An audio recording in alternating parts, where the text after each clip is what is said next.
Can you tell us about ways that you think quilts have special meaning for women's history and experience in America? Oh, I think that all throughout history, needlework in general is something that women have used to express their artistry and express themselves when they weren't necessarily working outside the home, and they to express themselves that way, and they weren't really received as artists, but they could put their art into these kind of things. So that's been hugely important, even now, but I think all throughout history. I have kept a journal since 1976, and all of my quilt work, whether it's actually making of the quilts or whether it's my research, I keep quite a journal going of what I'm up to. So I like the history aspect of it. I read all the quilt history books I can. I belong to the American Quilt Study Group and go to their lectures and hear their papers and so forth. But I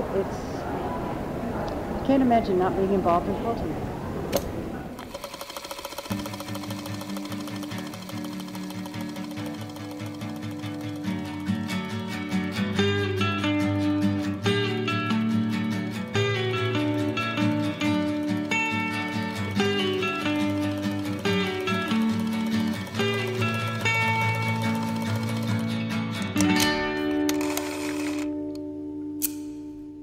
Hello and welcome to Running Stitch. This is Janneken Smucker.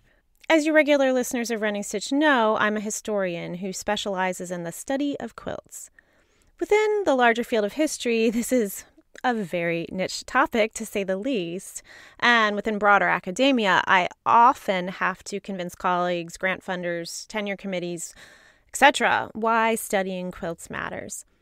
Often they get it once I demonstrate that quilts connect to industrialization, religion, politics, activism, gender roles, poverty, leisure, identity, and on and on and on. There's so much more.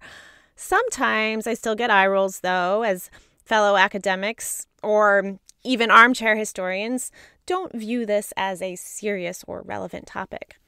Today's quilters, on the other hand, definitely get it and often see their craft as connected to the great tradition that came before them. Yet sometimes that history of quilts and quilt making bleeds into myth and folklore, with some commonly held beliefs about quilts not standing up to historical evidence, some of which really emerged in the early 20th century when the first historians began writing about quilts. These quilt enthusiasts began studying the craft's history over 100 years ago now, and they were typically collectors who admired 19th century American quilts and wrote about them, often imagining colonial foremothers as stitching bits and pieces together to create warm bedding for their families, when in reality, most quilts from the colonial era were made and owned by the well-to-do, using expensive imported textiles.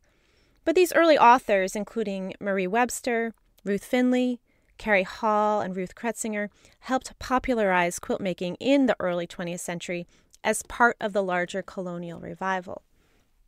In subsequent decades, other quilt experts, including Florence Peto and Margaret Ickes, continued the practice of publishing books that combined the history of quilts with patterns based on historical quilts. Throughout the mid-20th century and really into the late 20th century, women, including Joyce Gross, Sally Garrett, Questa Benberry, and later Barbara Brackman and Mary Kay Waldvogel began collecting and trading published patterns, in essence building an analog database of quilts. In addition to categorizing and dating the patterns and documenting resulting quilts that were made from them, they began to interpret and synthesize quilt history, eventually moving their newspaper clippings and mimeographed copies to digitized forms. As a quilt historian, I am indebted to their work and meticulous research and benefit from their generosity and wisdom. Today, quilt history flourishes in the pages of Uncoverings, the Journal of the American Quilt Study Group, and academic programs including at the University of Nebraska-Lincoln, home to the International Quilt Museum, and in thousands of other books and articles that collectively have expanded our understanding of the history of quilts and quilt making. And there's also social media groups devoted to quilt history.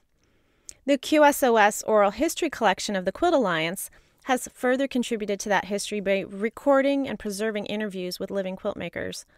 And Running Stitch now mines that archive, sharing highlights from the collection of over 1,200 interviews with you. Today's guest, Jess Bailey, is adding another layer to our understanding of quilt history.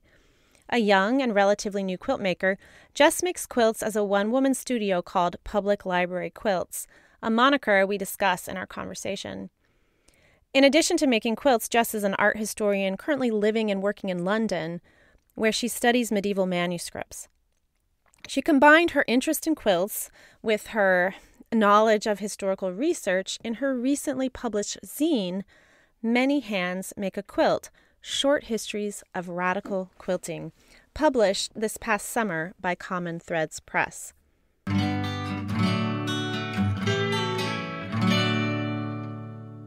Really delighted to have joining me as a guest today, Jess Bailey, who you may know as from Instagram, which is where I first discovered her as Public Library Quilts. We'll be talking today about quilt history and why it matters, should we care, and we'll also talk about Public Library Quilts and some of the projects and initiatives you've been working on. And I, of course, love to just hear, how people got into this world as well. So I want to start there, actually. Tell me about how you became interested in quilts. Thank you so much for having me. It's wonderful to be here.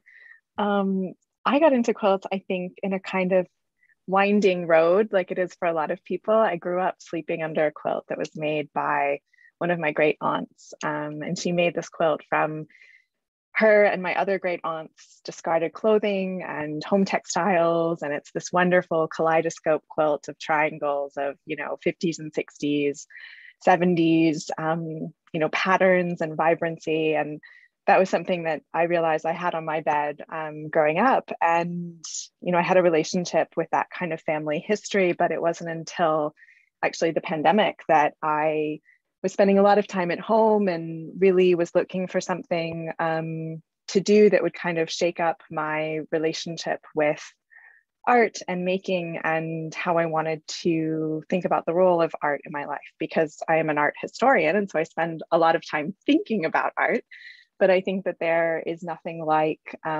thinking through your hands and making things in order to have a more intimate relationship with the history of a material practice in the end.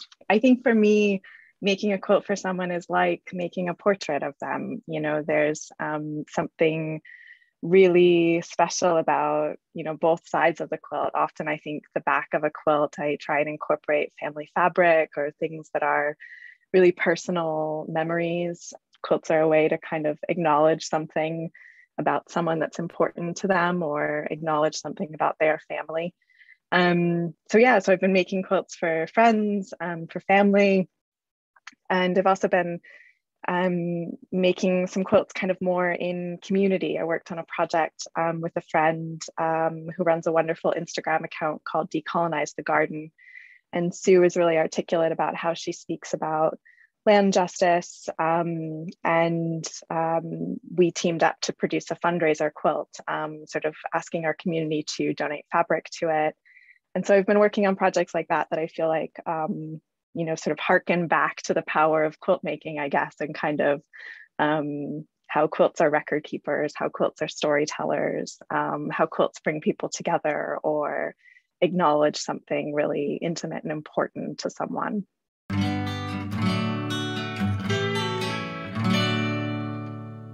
So you mentioned you're an art historian. Tell us first sort of what your research interests are, which I know diverge quite a bit from quilts of the UK and America. So tell us what your day job is here. Yeah, my day job is really has nothing to do with quilts, although I love textile history clearly. But my art historical work is really about European medieval manuscripts and works on paper. I study representations of state violence, gender, disability. Right now I'm a research fellow based at Wellcome Collection, which is a really interesting free museum about the art, science, and culture of human health here in the UK.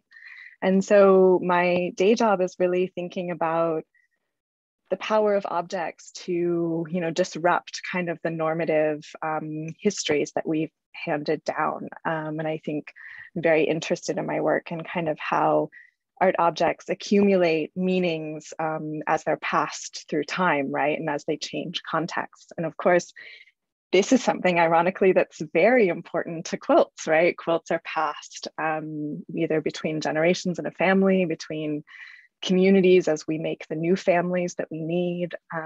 So I think in a way, quilts as an object and how they operate in the world feel very familiar to me because I'm an art historian who kind of studies how objects accumulate stories and meanings. That's all really relatable to me as well, and dovetails a lot with my own interest in quilts. Is there any relationship between the study of quilt history and the study of your of medieval art? Absolutely, I actually think there really is, and I think it goes back to kind of community, because in the European Middle Ages, we really often study art not through an individual named artist, but through communities and workshops and people coming together to make something, right? It takes a lot of people to make a medieval manuscript. And so this kind of way of seeing artwork as communally produced really resonates for me when it comes to then looking at how you tell the story of quilt making, because of course, quilt making is often this beautiful communal process where people come together, of course, most typically in a quilting bee to finish a quilt together. And so I think that actually there is a kind of wisdom in both moments, the kind of much more recent history of communal quilt making and the much more distant past of medieval art, before there are certain narratives about individualism that, we kind of think are so central to artistic practice. But actually, I think much of the world and much of the world's history is actually about communities making things together. So I know you're relatively new to quilt making, just the past few years.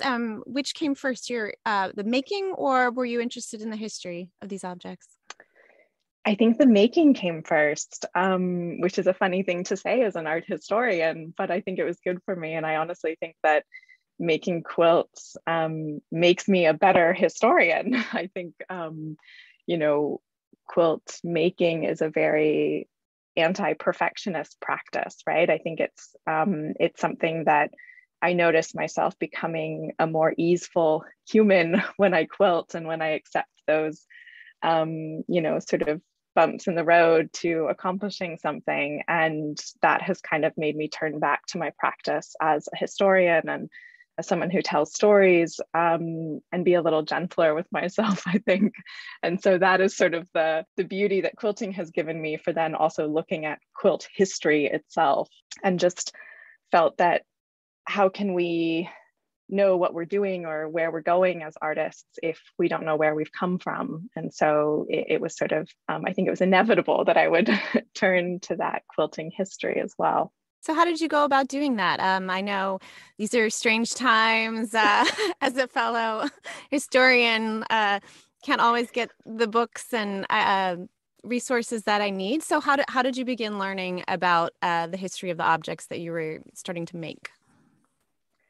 I mean, I really think through the generosity of friends, both through the online community that I was coming in contact with, through the Instagram account, met some wonderful people who really care about quilt history, through, used bookstores, and, also through my academic community, which I realized actually had quite a lot of people in it who were passionate about quilts and quilt history. And maybe we'd never discussed that, but suddenly when I brought it up, people just really came out of the woodwork, sending me incredible quilts that were relevant to the areas of history or culture that they study.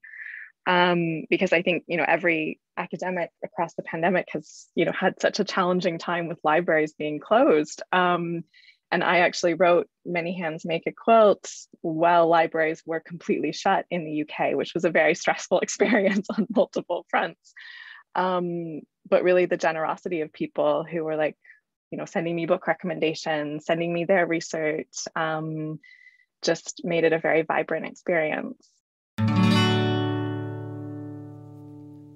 I think often when we're art historians or historians, we can get frustrated sort of trying to find the material moments and evidence of marginalized artists and makers, right? Because things are not saved, or things are not prioritized, or the structures of power destroy archives, or who has a presence in the archive is so determined by who has power in a society. But when I started researching more about quilts, I realized, wow, you don't actually have to look that hard in quilt history to find incredible, very present, very loud histories of resistance and liberation and joy and activism. And I just found the palpability of that social justice history in the quilts that survive just irresistible. It just brought me so much joy to discuss that with people in my sort of growing quilt community. So that was what really kept me continually thinking, oh, I just want to look at more quilts. So you mentioned Many Hands Make a Quilt, which is the zine that came out. Was that over the summer? Yeah, it was over the summer. Okay, yeah. Tell us a little bit about that project and sort of what spurred it. Yeah, the project was really initiated by, now she's a lovely friend, Laura of Common Threads Press. She's an editor and writer here in the UK who founded a small feminist and queer publishing press. It's very grassroots, really works directly with kind of writers and artists who have something to say about art history. And she produces these wonderfully accessible, affordable publications about the history of art. And she approached me earlier this year with this beautiful idea of, would I like to produce a small collection of quilt stories based on some of what I'd been sharing on my Instagram account. And so it was a wonderful, it was a blessing when someone comes to you and says, I think your writing should be shared and I'd love to help you do that. And, what kind of thing do you want to write?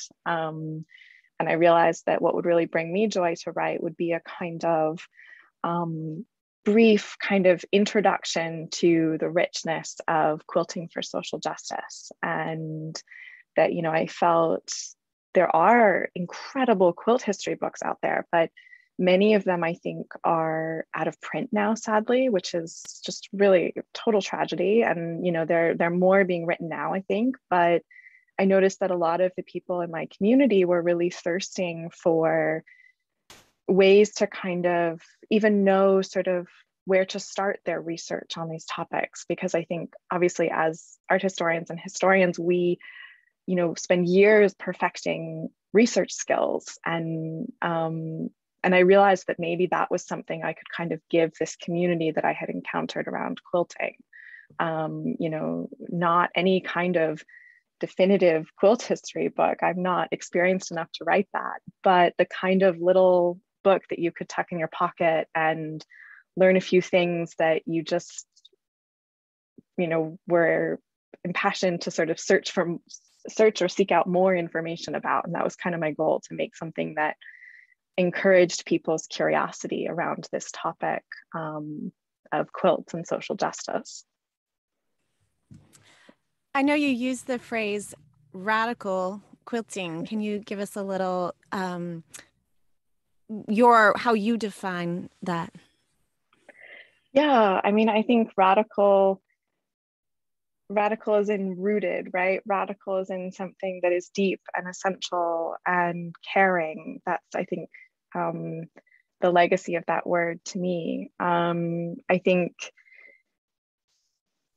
radical is just, it's not something scary. It's just about people who are brave and sort of shake up the world a little bit and, have a vision for the world that's a bit more inclusive and a bit kinder. And so I think that's what I mean by that word. In the Quilters SOS Save Our Stories oral history project, The Quilt Alliance typically has interviewers ask interviewees questions about the importance of quilt history, including, what do you think about the importance of quilts in American life? And in what ways do you think quilts have special meaning for women's history in America? Let's listen to a clip from the great Teddy Pruitt, interviewed in 2001 by Amy Henderson, reflecting on those questions. What do you think about the importance of quilts in American life or American society? I think because I've been fortunate enough to learn about some historical aspects, I think it's very, very important.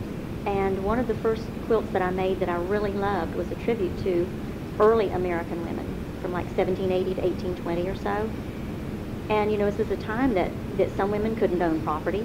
A lot of us couldn't read, we couldn't write, we couldn't vote for sure. And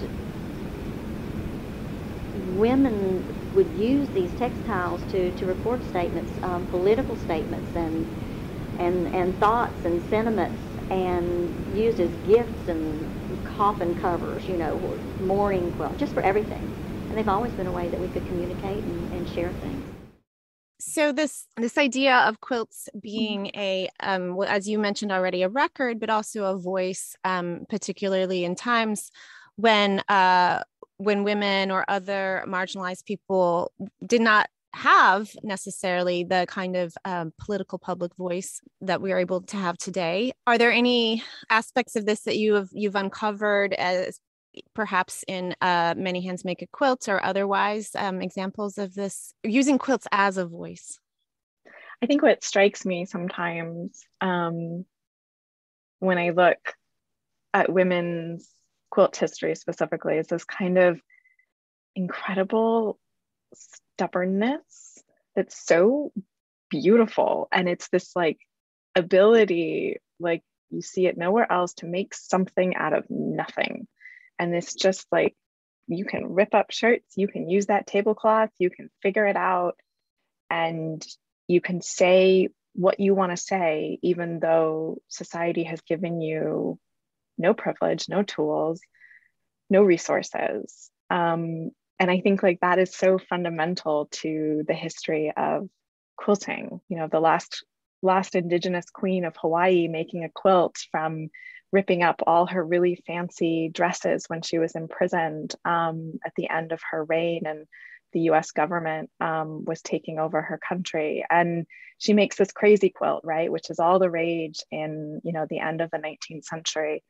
And it is something that mostly, you know, is being made by really wealthy women who have access to the new kind of materials that are ironically, you know, mostly made by very poor women in mills.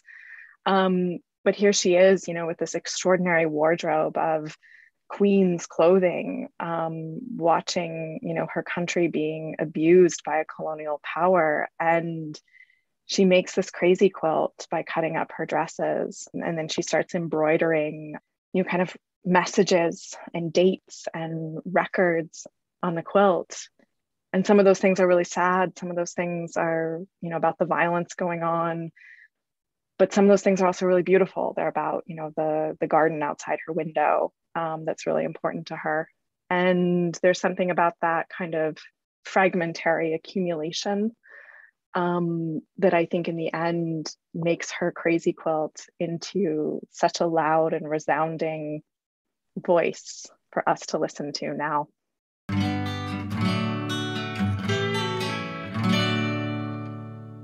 I'd next like to listen to a clip from an interview with Dr. Carolyn Mazlumi, someone we can definitely call a radical quilter. Carolyn is the founder of the Women of Color Quilters Network and is a quilt maker, historian, and curator. We feature an interview with Carolyn in Season 1, Episode 4 of Running Stitch.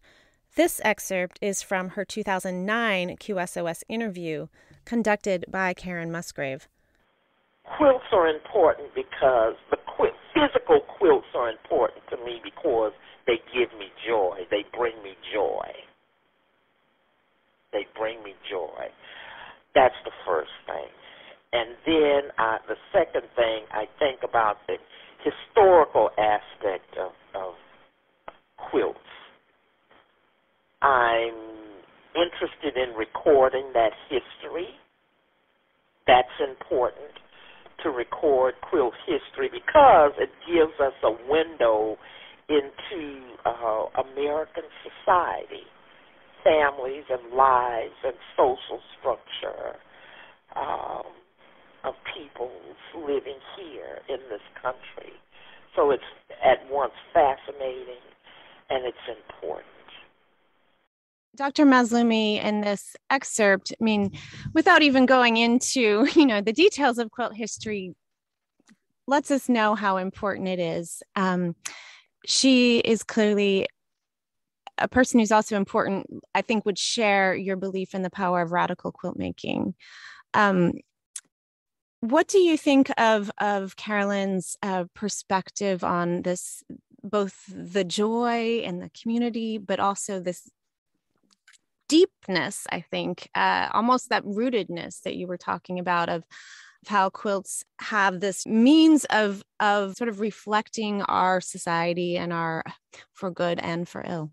I think she's always been so good in her writing and her interviews and talks and her quilts themselves, in really showing us that the joy and the history of quilts are inseparable, right? And I think the history of quilts can sort of help us find our kin, or sort of find this solidarity in how she says that really quilting is for everyone.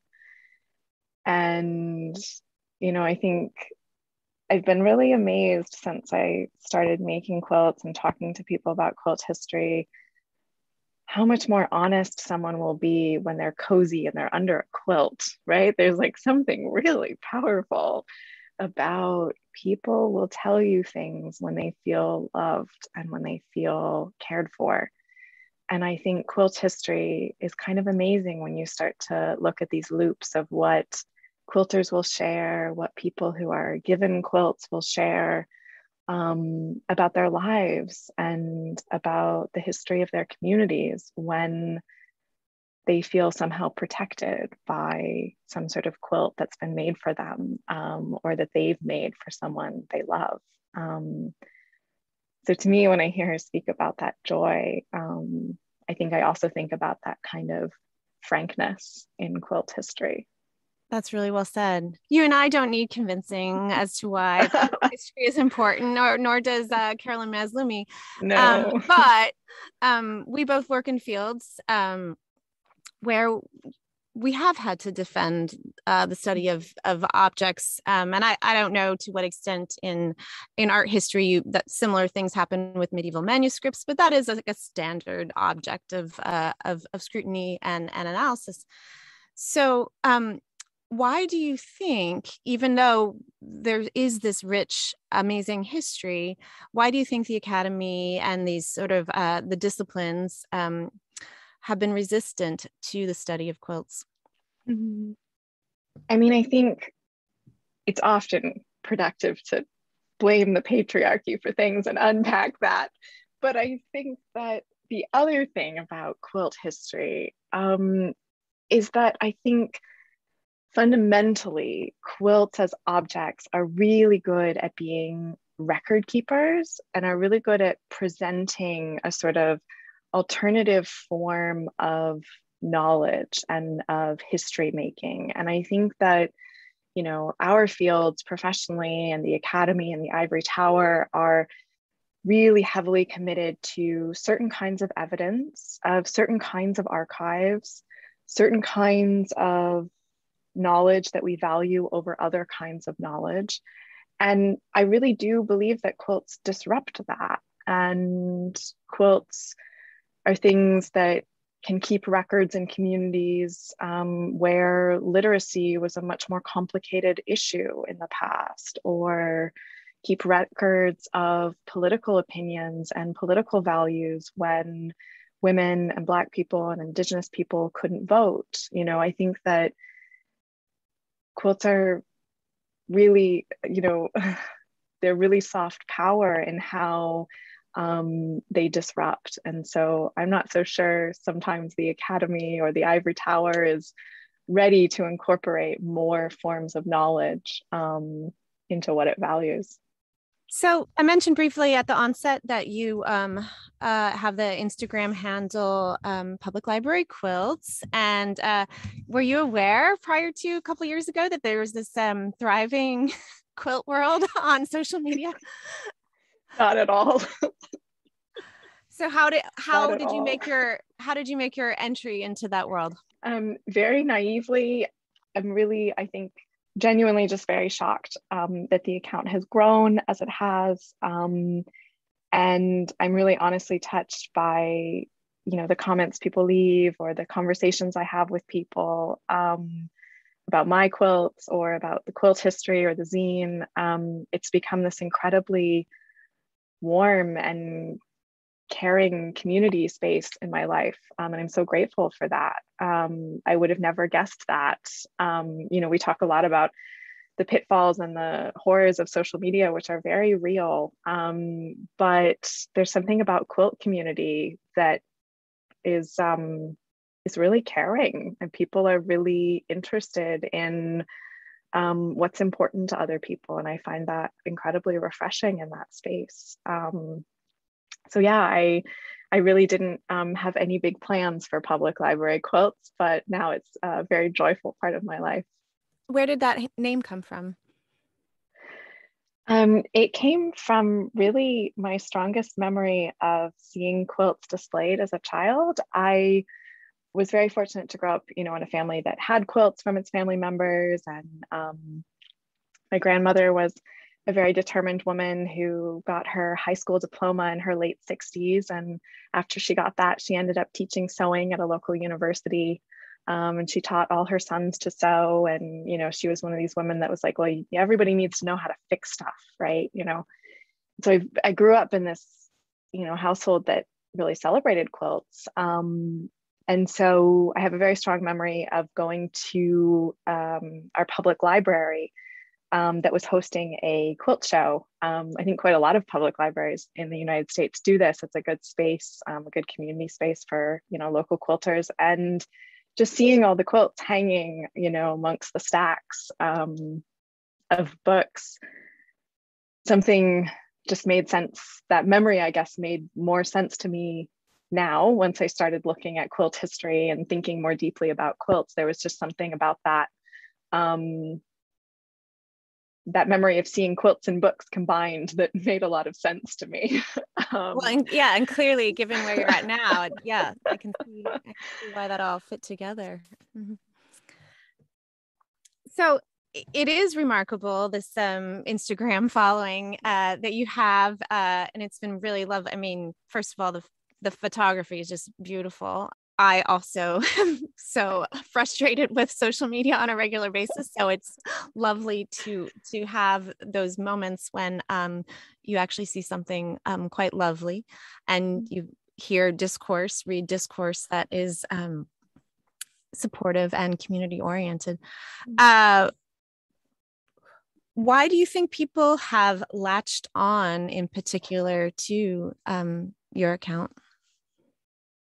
I hope, and this is really an aspiration, I hope that my account is generous. And I mean that in the sense of I try and make it a space that's about kind of celebrating whatever I sort of come across that brings me joy. And I try and make my quilts themselves, celebrations of individual people that I'm making them for. And, I don't always share all those personal details, of course, about someone who I'm making a quilt for on social media. But I hope that, that's what people are kind of hungry for, I think, in the sense that quilters understand that their work is really sturdy love that is always for someone else. And that, I think, is the most important thing to me to try to communicate on the account, because that's also what I see reflected back to me from that community. I'd like to turn to one final clip from the archive, here from Janet Hartnell Williams, interviewed by Barbara Stavlow in 2011. In what ways do you think quilts have special meaning for women's history in America? Well, through SOS. We're recording the live, well, I guess you'd say the lives. It's not their whole life, but a great part of their life is being recorded. And because of the quilts, if it weren't for the quilts, this wouldn't be happening. So, and people have put collections of people's lives in books too because of their their quilting making, and in that they'll tell the story of how they traveled across the country and what they did to make a living and strive to keep going sometimes. And the quilts were part of that. It occurs to me now that your Instagram account and the many Instagram accounts, how do you think they might serve as a historical record in the future? Yeah, I mean, I think, a lot of cultural theorists and community leaders speak about this idea of that, you need to archive your culture. You need to, that is so important, and that you have no idea what gift that will be to someone in the future, right? Who's looking for some kind of home or homecoming. So I am very curious, as a historian, as an art historian, I'm fascinated. I'm sure, like anything under the sun, Instagram won't exist forever, and I'm sure that's probably a good thing. But I hope that there is a real awareness for these moments, of storytelling and archiving that are happening in the quilt community. And I think, I hope someone is coming up with some really creative ways to capture some of that. But I think that for me, the zine felt really good, partially because of that, because I was thinking, well, I want this small gift that I can give back to this community to exist outside of Instagram, and exist as something that someone can buy for their local public library. The people who have done that has absolutely made my day. I think it's really important to think about what are the ways, that quilters, beyond just our quilts, which are of course the site of our history, but beyond our quilts, what ways can we make sure that we're archiving what we have to give and say? Right. That's the goal anyway. And we at the Quilt Alliance, we are big proponents of encouraging, labels on quilts and making sure that it's not just the quilt that's preserved, but it's also those stories about both the maker, the recipient, how a quilt is used. And I do know you use your beautiful stitching to record, to label your quilts. And that's our PSA for all you listeners as well. Please do remember to label your quilts and tell the future historians as much as you can about the object and why it was made. Well, Jess, it's been an absolute delight to speak with you today. Thank you so much for joining us on Running Stitch. Thank you. It's been wonderful, especially to hear those archival clips. Very inspiring. Thank you for having me.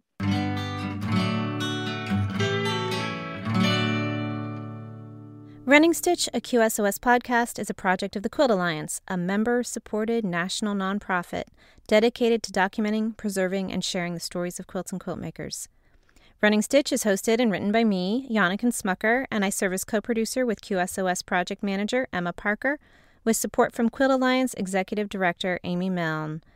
This podcast is generously funded by the Robert and Artist James Foundation. QSOS oral history interviews are archived with our partners, the Louis B. Nunn Center for Oral History at the University of Kentucky Libraries and at the Library of Congress American Folklife Center. You can listen to full interviews and see photos of quilts at our website, qsos.quiltalliance.org. Running Stitch features music by Chris Eselgroth, accompanied by a singer featherweight, and Amy's Best Sewing Shears.